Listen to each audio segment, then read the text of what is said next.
All right, everybody, good afternoon. Our march through the free agent tight ends continues, but now we're going to kind of segue into a different tier of available tight ends. Now we're looking at guys who clearly belong in the NFL, and if you get them as like your third tight end, you're feeling pretty good about yourself. You know that there's not a big risk, there's not going to be a lot of money involved, but if you get any of these guys and you're actually expecting them to do something significant in 2024, even as like a tight end two, especially if you're going to run an offense that uses two tight ends a lot, you're you're pushing it a little bit, and it could go one way or the other. Now, this Seahawks offense in 2024 might be very three receiver heavy because of JSN, and I think Lockett will still be here, and I'm sure Metcalf will still be here. So I don't think the tight end two is going to have a huge weight on his shoulders, so it wouldn't be the worst idea to cheap out a little bit here, but you are also putting yourself in a lot of danger of one injury just completely turning everything up. So, or turning everything over, rather. So, these guys, buyer beware. If you're getting them as your third string guy, that's pretty strong. But otherwise, you're just kind of hoping things work out.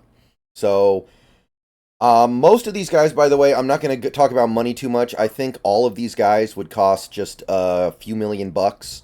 Some of the younger ones might get a longer term contract, but it would be a few $1,000,000 a year, like 2.5 to 3 million a year. 2.5, 3 million for 1 year, whatever it may be, it's probably going to be very reasonably priced. So the money part is whatever. First guy would be Robert Tonyan Jr. This guy's just about to turn 30 here, and he's coming off a pretty disappointing season in Chicago.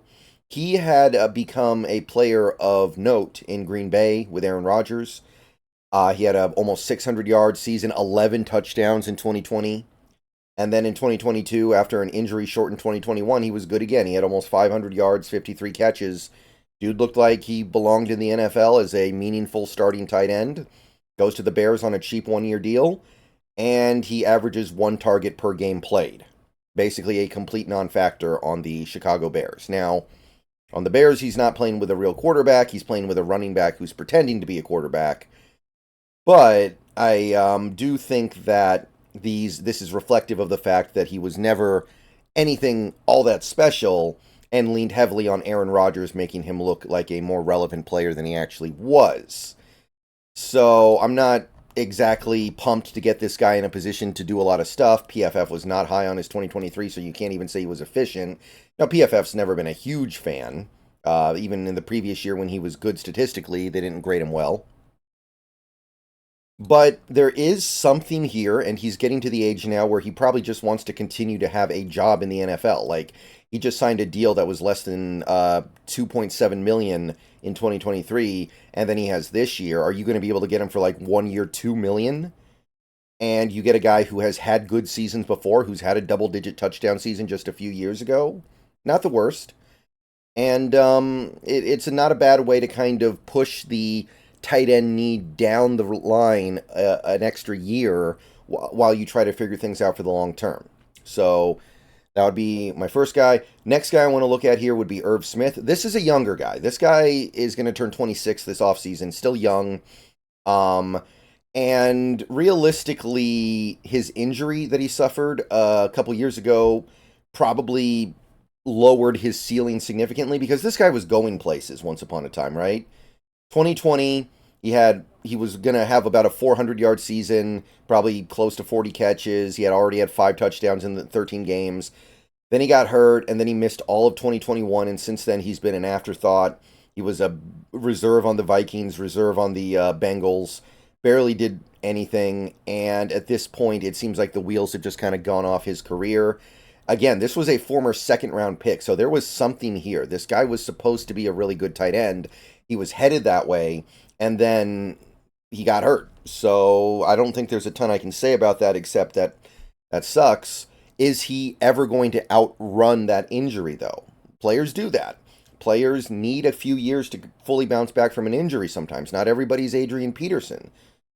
So maybe 2024 is the year where he really starts to get his form back, really starts to get his abilities back, and he's able to actually start playing like the former second round pick he was, like the player that he looked like he was going to turn into in 2020. So maybe there's something here. PFF has not been a fan. I mean, this last year they graded him very poorly. The year before that, not really good either. You go back to his breakout year in 2020, it was good, but this might be a decent like buy low option for the Seahawks, because look how cheap he was last year, 1.75 million, and he barely did anything. Now maybe he'll ask a little bit more because he's like, all right, I'm feeling better this year. I'm ready to go this year. I'm ready to get back to the guy that I was before the injury. But you're still probably looking at like something like 1 year, 2 million, or maybe 2.5 million at most.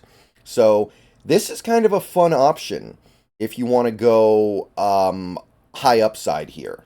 And maybe that high upside costs you a little bit extra. Maybe the fact that he's young costs you a little bit extra, but there would actually be some potential for him to become a real player, like a significant player in this league again. Next guy is going to be Drew Sample. This is a hometown pick.